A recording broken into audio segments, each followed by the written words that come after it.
brilliant Oriental culture has been blooming for several thousand years. Dwelling on a land blessed with breathtaking scenery, clear water, beautiful weather and fertile paddies, over the centuries the Korean people have gained traits of worshipping their ancestors, upholding decorum and seeking peace. For centuries, the peace-loving people have enjoyed songs and dances and have created the world-famous choreo celadons.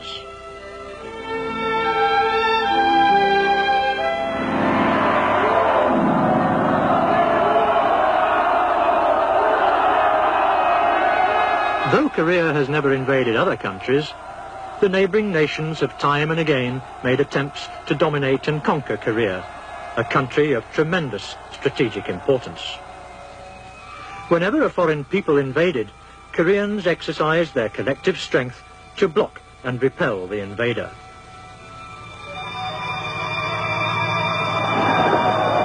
In the 7th century, the people, under the command of General Olchimondok, annihilated an invading 1 million army horde from the Sui dynasty in China, and monk soldiers and troops won a victory over an invading Japanese fleet in the 16th century. One reason the Koreans could defend their land was that they had long practiced traditional martial arts.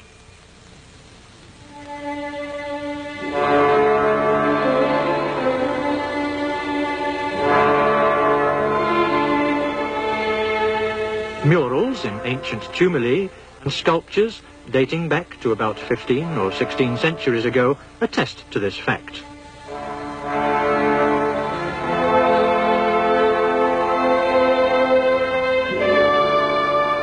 This book, the Illustrated Martial Arts Textbook, systematically introduces the centuries-old Korean martial arts. It was published in 1790 during the Yi dynasty. From the book, we learn that Korean martial arts were divided into two main categories, those for men of the sword and those for men of letters. One example of the former is fencing.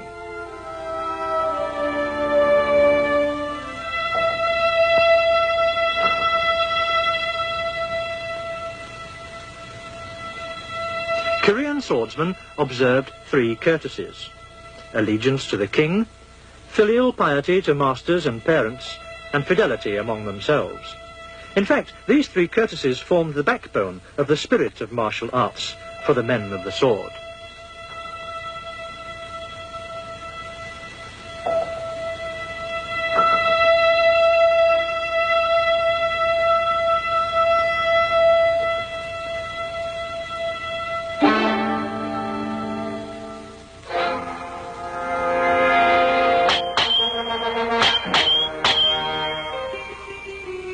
Korean ancestors had thus placed the ultimate goal of martial arts not on the taking of life, but on the development of the spirit.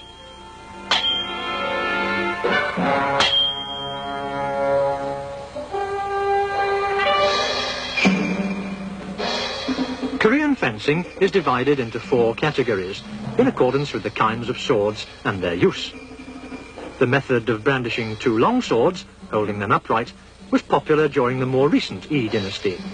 It is said to have been practiced mainly by the palace guards.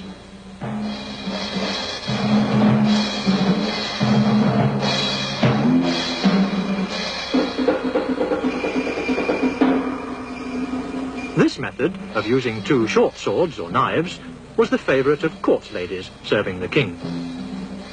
This fencing method is still evident in the form of a folk dance, the sword dance.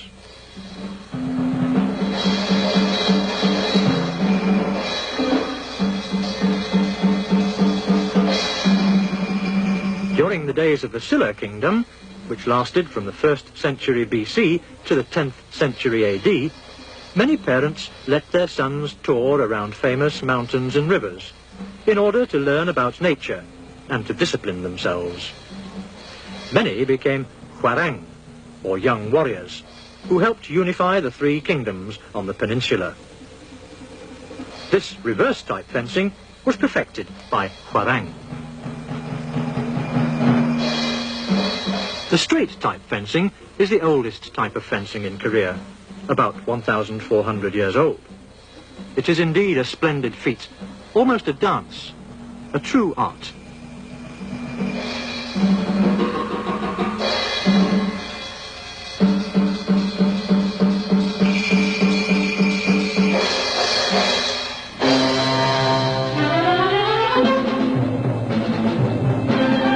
The men of letters who studied Confucianism and members of the royal family also learned and practiced martial arts, but in a very different way from the men of the sword.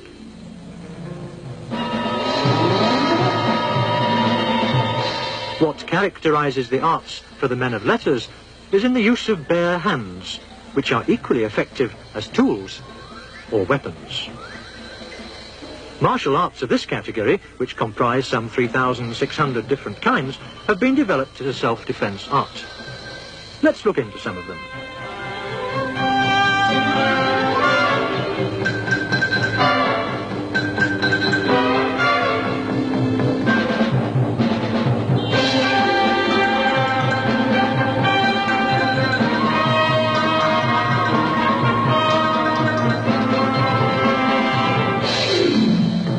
This is joint twisting, in which the defender twists swiftly a joint of the challenger and presses down a vital part. Since the arts of this category take advantage of the weaknesses of muscles and joints, the defender is able to overcome the challenger with less strength.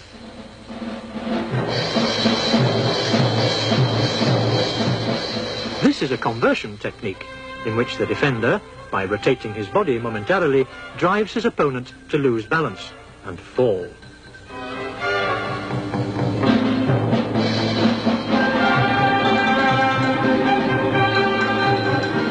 The apprehension technique, which binds and sends a wild rogue to a perfect fix with the aid of a piece of rope, was a martial art police officers had to practice in the old days.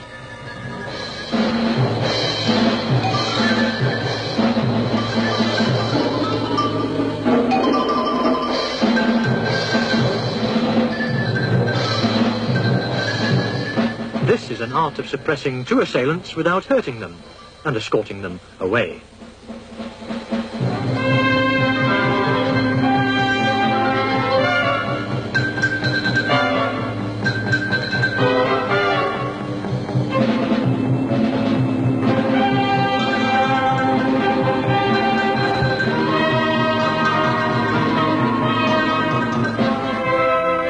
In the olden times, a fan carried by a nobleman often played a role as a weapon of defense. The technique is said to be about 10 centuries old.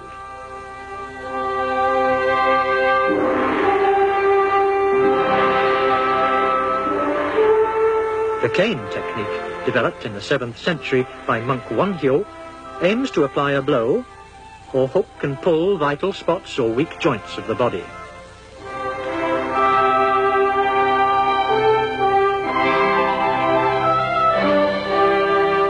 The surprising effectiveness of a slender piece of stick stems from a serious systematic study of the human body.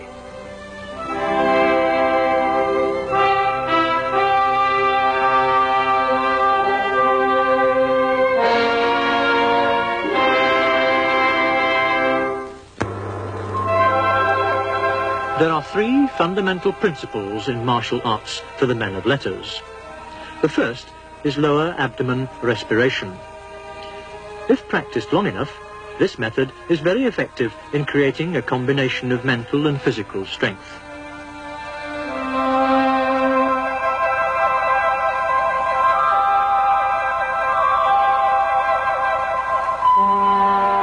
The second concerns piercing one of the vital parts of the body. There are 364 of these, and piercing even one of them could prove fatal.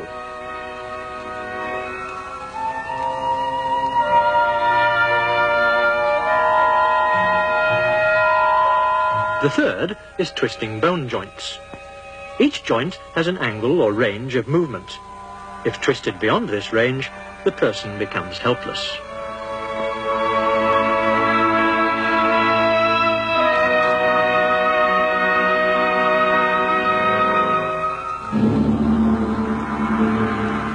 Thus, these three fundamental principles are based on scientific grounds.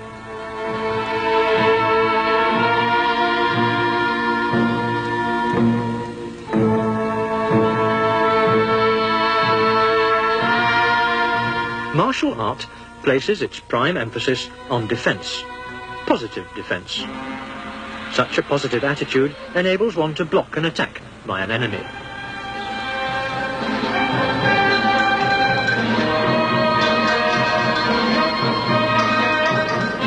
Martial arts for the men of letters received wider acceptance, for they imbued the ideal or the spirit of preparedness.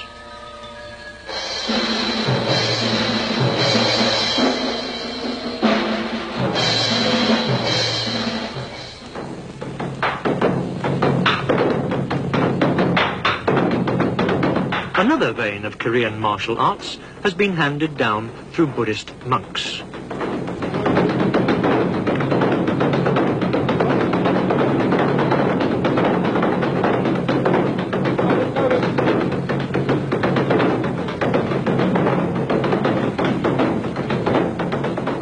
Whenever the destiny of the country was at stake, monks organized army units and fought against invading forces. The heroic episodes of monks Seo San and Sa Myang-dang, who fought against the Japanese in the 16th century, are but part of many examples.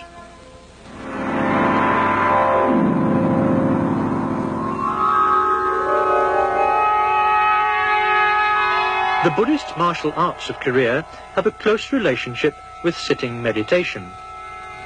Because they must sit on the floor for a long time, monks did some physical exercises both before and after meditating. Such exercises are said to have become the basis for the Buddhist martial arts.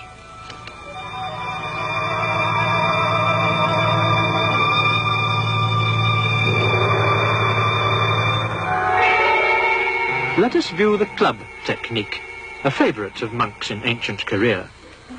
The clubs used are divided into short, intermediate and long clubs.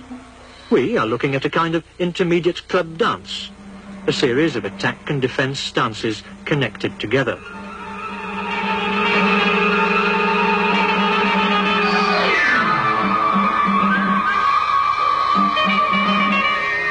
Old Korean paintings often took up Taoists carrying long sticks as a theme. The paintings could well be regarded as historic evidence which implies the use of long club techniques.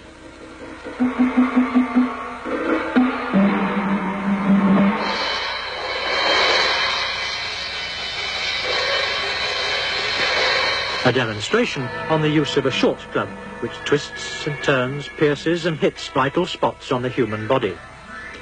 Sagacious masters of yesterday could defend themselves by the use of a short club of only some 20 centimetres in length.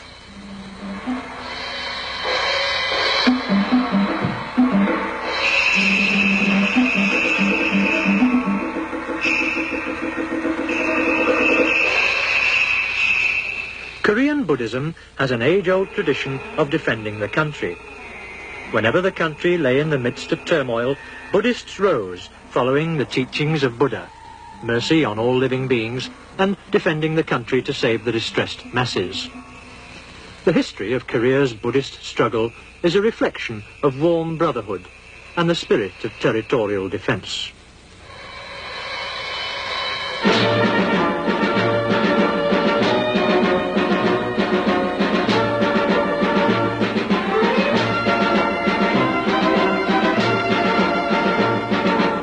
In Korea today, people are discovering renewed meaning in the traditional martial arts, which are perfectly adaptable to a present-day situation.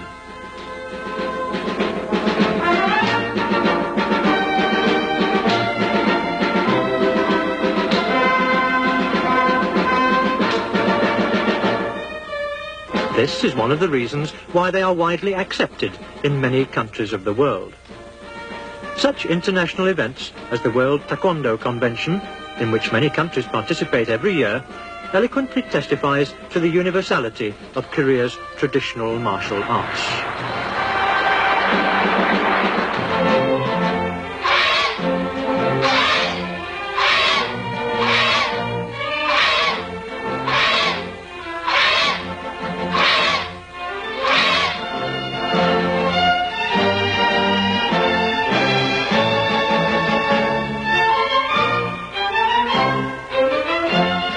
traditional martial arts of Korea, now national games or sports, are basically arts of defense. Defense being much more stressed than attack.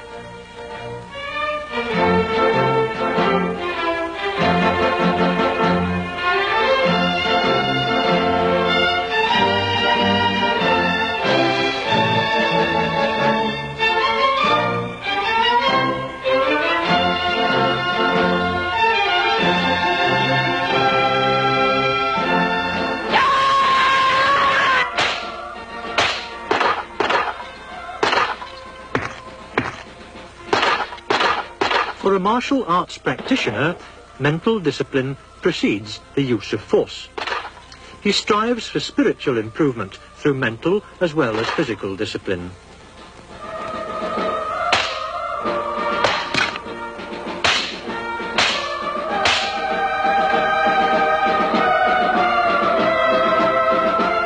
The emphasis is placed on mental discipline and finally sublimates into truth and justice, of protecting the weak and maintaining fidelity and allegiance among men. Such is the ideal state of traditional martial arts in Korea, the defense arts practiced by an increasing number of people around the world.